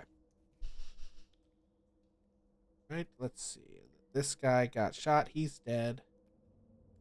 That's really sucky that you can't have ready in action and moving and then move a little bit into position. That slows you down. It does. Okay, You that have to gets be us more to, deliberate That with your gets us to action. Landon, who looks at Vander and says, "Boy, which way should we go first?" Because that's what Landon sounds like. I've just decided. Whichever way that decides to shoot at us first. Okay. I so totally thought you were a mute. Are we just gonna wait here for them to shoot, or? I was going to move up. Well, you know what? Okay. Well, You tell you seem what. So he just like starts to move forward, peeking around the corner, and he says, "Right, I still can't tell. No enemies in sight yet." He's gonna move. He's gonna dash forward and peek around this other corner, and he's just gonna say, "Oi, it's a dead end up here. Just a bunch of glowing mushrooms." And that's Landon's turn. So the north passageway. Mushrooms? Yeah, glowing ones. Ooh. So that is Landon's turn. He goes up and sees a bunch of glowing mushrooms. Vander. So Vander is probably, if I can get the correct movement here. Yeah, right there. Hold on, let me zoom in, see if I can't. Come on now. Okay, there we go. Okay, I think I can move right here. Well, you can't really move through that wall. Well, it's Right, so let's see. If you... up to 8, then 1 over 1.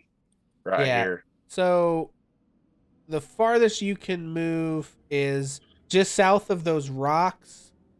In the second square into that tunnel, I think. Yeah, you can move like here, or there or further south, either way. That's what I'm gonna do. I'm going to move right here. Okay. Yeah, you look around the tunnel. That's gonna be my turn. Okay. And if something tries to ambush me, I'll have a snap action. Yeah, do me a favor. Go ahead and make a notice roll. There's people hiding in the poo. Wisdom. Yes. Okay. Notice roll. That's a 3. Okay. Yeah. All you really hear is the slow dripping of questionable fluids. They're in here somewhere. Let's see.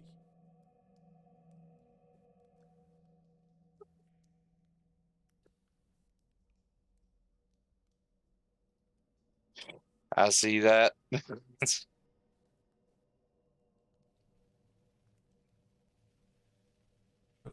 You what? Are you measuring stuff? Yeah, measuring things. I guess I can actually hide my measurements from people. I guess I should set that as my default, generally speaking. Okay. Milo, you're up. Milo gets the feeling that something is off. He just heard Landon talk for the first time in the years that he's known him. So he feels uneasy. He is going to ready his action to just have his pistol at the ready at anything down this line of sight that crosses his vision. Okay. Cool. You're just ready in that shot. Chirp Cheaper. What would you like to do? Chirp Cheaper does not want to be left behind and is finding it very uncomfortable to be back in the back. With a glance back here into the cul-de-sac behind her, she decides to move forward, and she's actually going to take her full 16 feet. Now, let me see. I had this figured out. Right to there. Okay. Okay, you can move up to 20 meters total. Okay. Wait a minute, because that's as far as I can see on my board right now. Okay, that is 16. So, no, I don't think she wants to get ahead of the dead bodies or anything too far away from Milo. She is going to stop right there at 16 feet. And since nothing has moved, she hasn't taken a shot, but she is looking all around her. Okay, so you moved and has completely lost interest in the methane and organic material water.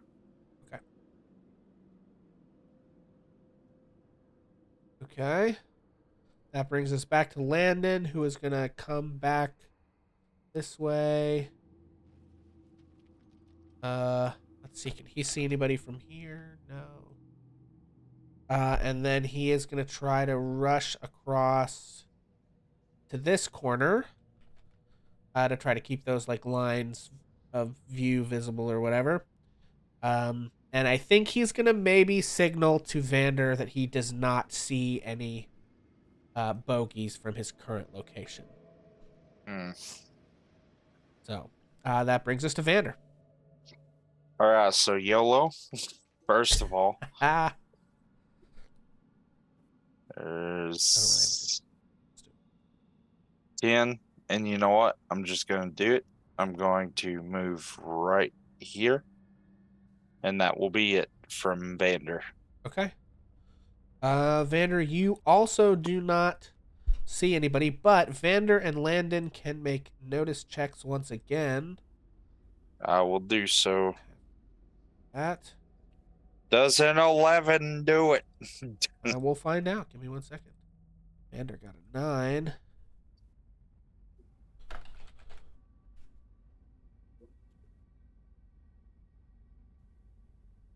Yes, it does. You both can hear around the next corner. It sounds like a footstep slushing in water. Like somewhere around the next corner are definitely more bogeys. Vander's going to turn back to land, and he's going to give that universal hand signal for bogeys around the corner. Yeah. He's gonna hold up like 2 fingers, and he's gonna kind of do like this right here, and then he's gonna point forward and around. Okay.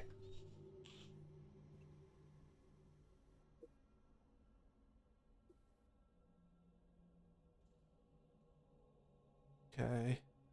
So I guess like one finger means no bogeys, two fingers means possible threats. So we'll do it that way. Okay. Milo, you're up. Milo is going to, from a full distance of like 22 meters, so like 60 feet away, sees the silhouette of this hand signal. It's like, okay. And does his full move action and dash to get right up here Okay. between Vander and Landon. Excellent. Chirp. Oh, Lord. Poor Chirp. She just can't see what's going on and she's just terrified. Okay, she is going to move her 10 meters, having, of course, seen that universal hand signal they all know so well. She's moving her 10. Was that right? Yeah, to right there. And that's kind of as far as she can go with movement. She can't really see what's going on around the corner, but she's watching her 3 compadres very carefully to see what they're doing. So she will know what she needs to do next. Okay. Oh, baby. Oh, my. Okay.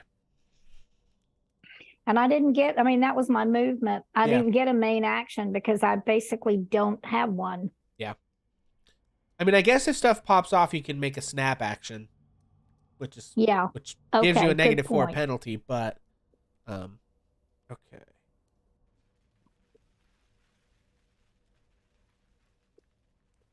You could also use total defense and bump up your AC by 2 and make you immune to shock. Okay, Landon is gonna I'll remember that. Thank forward another 10 meters. And also signal that he doesn't see anybody yet. Vander, you're up. Oh, Vander's going to move here. He's going to stop there, and he's going to peek around this corner. Okay, Vander, you can barely see.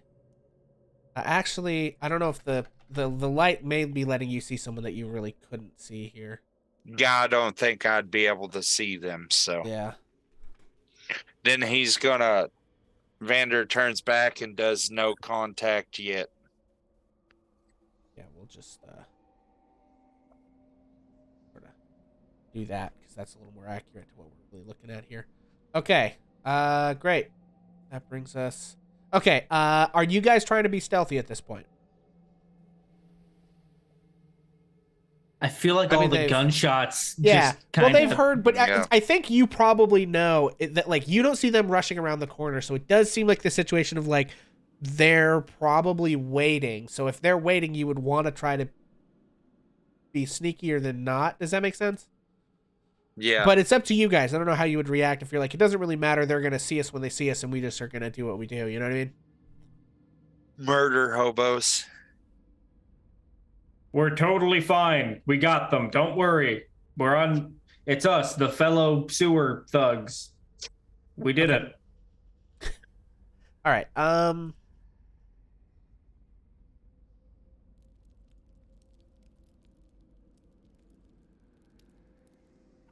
Yeah. Okay. Milo, you're up. Yeah. Milo looks at the environment here of, like, we're all kind of tense. We don't know what's going to happen. And he looks and he shrugs and he's all right. Nothing ventured, nothing gained. And he pulls up a cloth or like a plastic tarp almost to kind of shield his mouth and nose.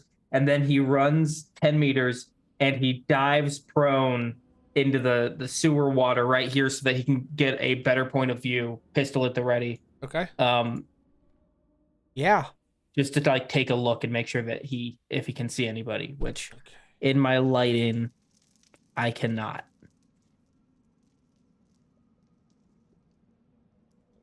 I guess these guys would not be standing in the dark either. Actually. So I suppose technically they should be giving off the same amount of light that you guys are with their flashlights. So that may radically change what you can see. So I can see at least, I can see one guy. Okay. I can see. So if you want to, you still have your action, right? I think you can take that shot. I'm gonna take that shot. Now he is raised, you are prone. I'm gonna say it's just a flat shot still. Cool. Here we go. Oh, baby. 15 and 6 damage. Whew, Mid-air dive damn. shot. Like, oh my god, incredible. Indiana Jones, baby. Space Indiana Jones. So you, and I guess he actually would he be able to see you from there? He would as well. So he's actually going to also take a shot at you, Milo. Because this is going to happen kind of, because he has a ready to action. I was going to do the snap. Okay, yeah. So we're going to do like, you dive, he takes the shot, you take the shot. Max Payne, mother. Yeah. I actually don't think I have sight on him. That's only a 3.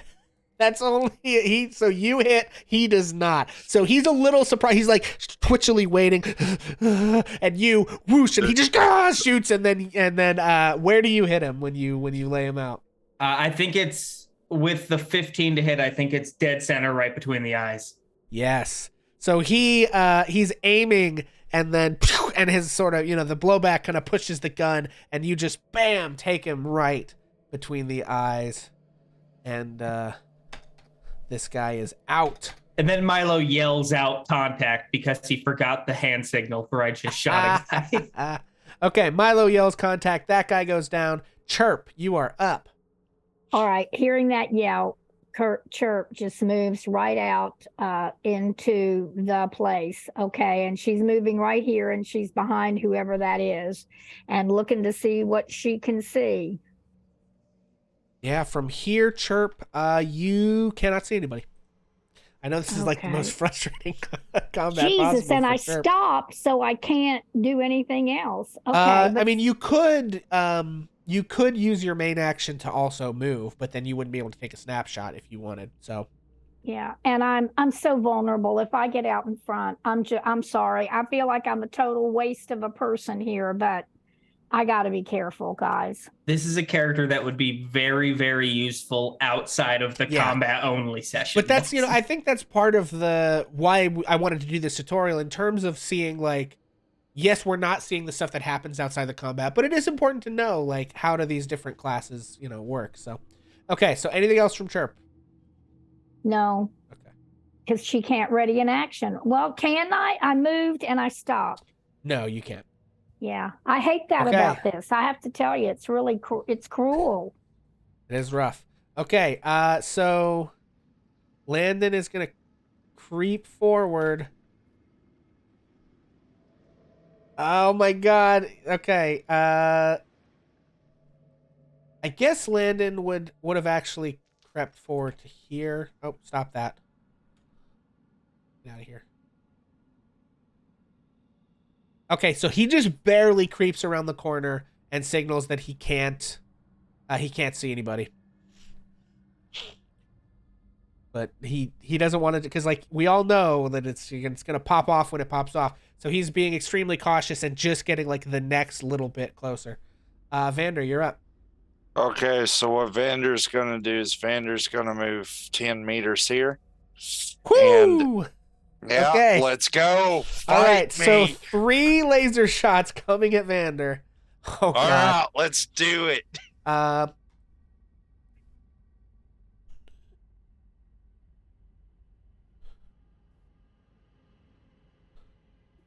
Okay. Oh my God, Vander. Holy shit. I got an 18 to hit. Okay, that hits. 2 damage. Okay. I got a 14 to hit. That does not hit. I got a 21 to hit. That hits. 3 damage. Okay, so that's 5 damage. Vander's at 2. All right, let's So do it. these guys from their sort of entrenched position immediately take shots on Vander. However, that is using their main action from last round. Okay, Vander, you're up. Okay, so Vander, doesn't matter. Who cares? He's going to take a. Well, yeah, Vander's going to take a rifle shot on the person that is closest to him, directly down from him. Okay. All right. Let's hope I get to return Ooh. some of the carnage. Ah. Oh no, that is a 7 to hit. That does not hit. This isn't good. Okay. Bite me. All right. So this first guy is gonna just take a shot at Vander. Bite me. Ooh. Oh no. Did he hit? That's a 19. Yeah. For 6 damage. Yeah, Vander's down. Vander's down. Oh no. Oh man. Okay, this next guy, seeing Vander go down, is gonna rush up. I think Landon would. No, he moved. He doesn't have a ready shot. So Landon is gonna take a snapshot as this guy shoots at Landon. Whew! Oh my god! This guy puts Landon down. Holy shit! Landon is down. Oh my god! So much for the redemption arc. Yeah, all right, Milo. You see Landon and Vander both go down. You've heard some shots. Do you rush out and try and shoot, or do you guys abandon them to their fate? Milo's prone. Milo, the only thing that he could really do is get up and dash. Brutal. Milo rolls back over to Chirp and says, "Get to cover." And then readies his action to shoot the next motherfucker who comes around the corner. Okay, Chirp. All right, Chirp takes him seriously, and Chirp moves over to where what's his name is in the water. She is. Okay. She goes right up to him, and can she attempt to pull him up out of the muck and see if it helps? I believe so. You can attempt to do. So I don't know that you can get him up with health points, but you can attempt to stabilize him. That's what she's going to attempt to do. Okay, so let me look. Is But that for a fix? retro- No, it's not a fix. And I'm sorry that I couldn't get to you. So It happens. do you have any medical stuff on your kit? I'm trying to get down there and see right now. I have a toolkit spare, Dana, my meta tool. Okay, that's not it. Do you have a Lazarus patch? No. Okay. So you can attempt to make a medicine check. The difficulty of this is 10 plus the number of rounds that have passed since he went down, which is 0. So. Okay. Where is medicine? Let's take a look at your sheet. Is it on? It would probably be heal under skills. Yes, it would be a heal check. Okay. And you've got to beat a 10 on 2d6s. Let's see. I'm at a -1. And it's actually a -2 because you're untrained, I think. So you basically have to hit a 12. Why does it only say a -1? Because that anytime you're not trained in a skill, you have -2 to that skill, even though the thing says -1. Okay. And is it a strength? What check is it? Actually, I'll tell you. Hang on a second. I think it can either be intelligence or dexterity. You would know this, Chirp. Landon has 4 Lazarus patches stowed in a bundle in his pack. It might be a better idea to spend your action just digging those out. All right, I'm doing it. I'm desperately down next, crouched in the water, searching, looking for Lazarus packs. Okay. All right. So this guy, go ahead. Okay. So, but do I roll something to see if I find it? No, they're in his pack and they're easy to find. They're just stowed in there. So it takes your action to pull them out, but you can grab them. So you have 4 Lazarus packs now. All right. Okay. I've got This all 4 of them. guy is going to move forward 10 meters. He does not see anybody and nobody sees him. There's no death saves in this. It just, the difficulty of stabilizing you increases each turn after you go down. So that's 1 turn for both Landon and Xander. I think as soon as I got those, I would have held them up and made sure that Milo saw them. Okay. That Milo knows I have 4 Lazarus Okay, packs. Milo, you see one of these guys come creeping around the corner. You can take your ready to action.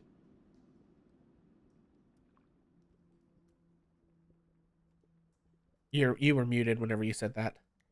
Immediate reflexive shot. That's a 15 for 6 damage. That will take him out. So you prone on the ground. He comes creeping out, and you just absolutely, before he gets a chance, take your ready to action and kablamo, yeet him from this plane of existence. Okay, that brings us to this guy. Can he see you from there? Ooh, he barely can. Okay, so he is going to step up and take a shot at Landon. Oh, boy. At Landon? Not Landon. He's going to take a shot at Milo. I'm sorry. Okay. I was saying, Landon's already dead. I've got a 10 to hit, Milo. Does not hit. Whoo! And Milo's Oh, he prone, has so minus gets the 2. +2. Yeah, so he has, it's a negative. That's an 8 to hit. Okay. And that actually brings us to Milo's turn. Yeah. And your Milo, held action was from last turn, so you do get to act. Yep. Milo takes another shot at this guy. Okay. Oh, please. Oh, That's a 26. there you go. Oh, Oh, yeah. man. Milo, the crack shot over here. It's a good thing I took handgun fire in seminars and for my Right. post-grad. You crack down another one of these guys. Chirp cheaper. There's 2 downed friends, and you've got Lazarus patches. Or you could try and shoot this last guy. What would you like to do? Well, I can't see the last guy. Yes, you would I'd have to move. You would have to move to a point. But yeah, so what do you want to do? Okay, what do I know about Lazarus patches? Sure. Do I know if it'll work on the psychic? Is he a human, like a creature or a robot? He is a person in funny armor. He's a person in funny armor. Yeah. Okay, so let's look at And what do I know pharmaceutical. about how Lazarus packs work? What's the Well, mechanics? Let me find out how Lazarus packs work. Give me 1 second. I mean, hey, this is perfect for finding out what happens when characters get dropped. Yeah, If they Absolutely. expend a Lazarus patch on the target, the difficulty is 6 plus time down. So Okay, I think I just try to get the psychic guy back up because patch I'm is right no at use it. after 6 Why would I rounds. risk Okay. going out into the melee? Okay, yeah. So So I'm you sorry, what you have to Vander. do is We you have need to make. Vander the most, but Yeah. I'm afraid to. Well, you know. also this guy Landon has biopsionics, so he can automatically stabilize Vander if he gets stabilized himself. I think. Well, Okay, no, he so- can't take turns. No, you'll have to stabilize both of them. I'm sorry, he doesn't get to take turns until he's not stable. Anyway, yeah. So you need to make a DC 7, which is not too bad on 2d6s. DC 7 heal check. Heal DC 7 and heal. you do get -2 to this because you're untrained, but you don't have to put that modifier in. It knows already.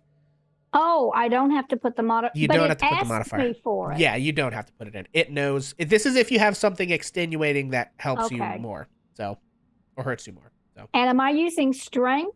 no, What am you I want to use either It's either dexterity intelligence or intel- dexterity. Yeah, dex or int. Which is higher? Let me check. Probably the same. Intelligence is higher. Okay.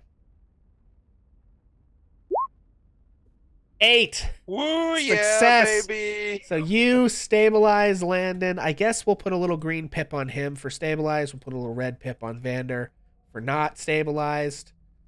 Okay. Whoo boy, that brings us to this guy who is going Okay, to. I do think that in doing that, I moved up to. Okay, yeah, no, move yourself. never mind. I'm where I am. Okay. Let's see.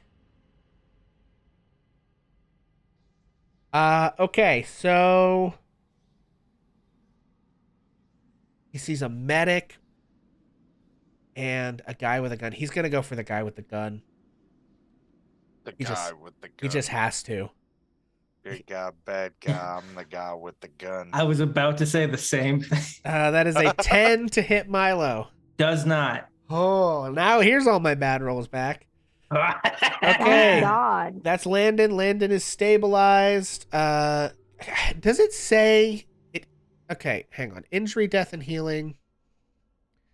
Let's see. A I think it mortally says 10 wounded minutes creature after will die. stabilized. They may be unconscious, screaming in pain, but they can perform no useful action. Their fate is sealed. No, okay. Yeah, they basically are just completely nothing. Brutal. Yeah. A critically so- injured target who's been stabilized regains 1 hit point after 10 minutes of recovery. Yeah. Okay.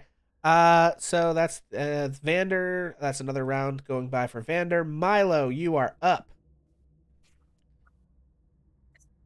Shouldn't have missed. Takes a shot.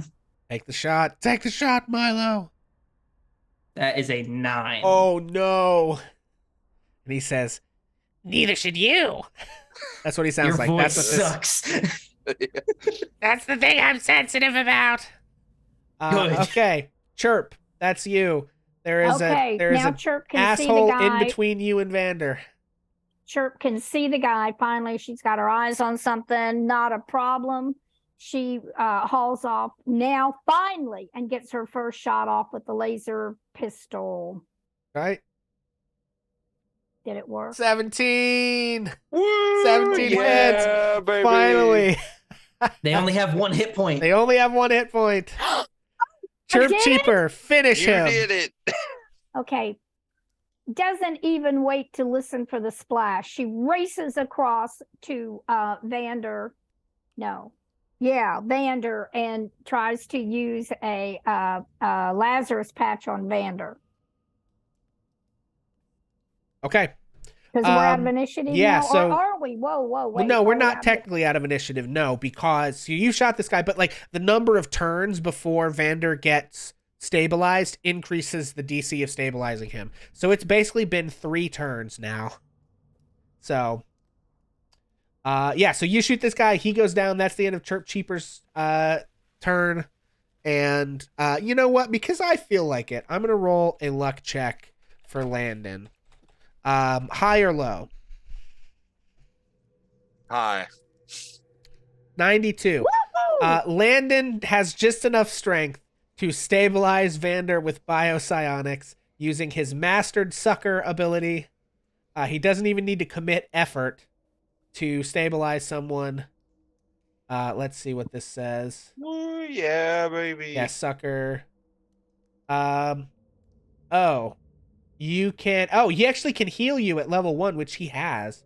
So he can heal you 1d6 plus 1 hit points of damage on a mortally wounded target. Wow. So, Hit me with it. you regain 7 hit points from Yay! Landon's. So he sort of like crawls through the muck as you're shooting Chirp, and gets a hand onto Landon and heals 7 hit points. Okay, friends. And that is the end of that combat. That's everybody. So we are I just out. say how cool it was for like, you shouldn't have missed. Should you? And then Chirp from around the corner with the quick shot. That was so cool.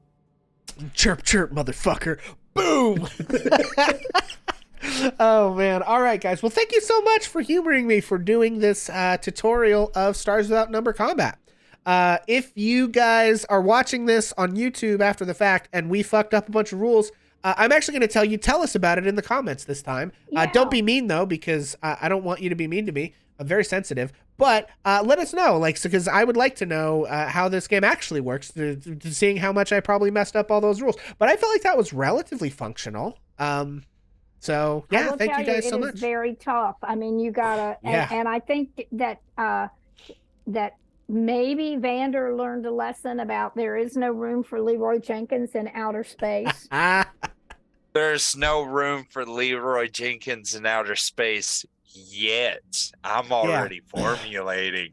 Sure. Well, if you guys, when you level up, you get more hit points and stuff. But yeah, this is a system where like a single round of shots from an assault rifle or a laser pistol or something from like multiple people can take down even like a soldier, which makes sense, right? Even if you were like a trained soldier, if 2 or 3 guys just open up on you with handguns, If they all hit you, Which- you're toast, right? Which I could have maybe done stuff like maybe because I could have snapshotted my action there. That's true. Or I could have done the full defense, but Yeah. I don't think it would have mattered for 2 of those. But then again, it wouldn't have dropped me as Yeah. low. If you had been able to if you'd have shot one of the guys who actually hit you, you wouldn't have dropped, right? If you would have snapshotted. But yeah, it's just, we learn, we live and we learn. Okay, folks. Well, thank you guys for hanging out.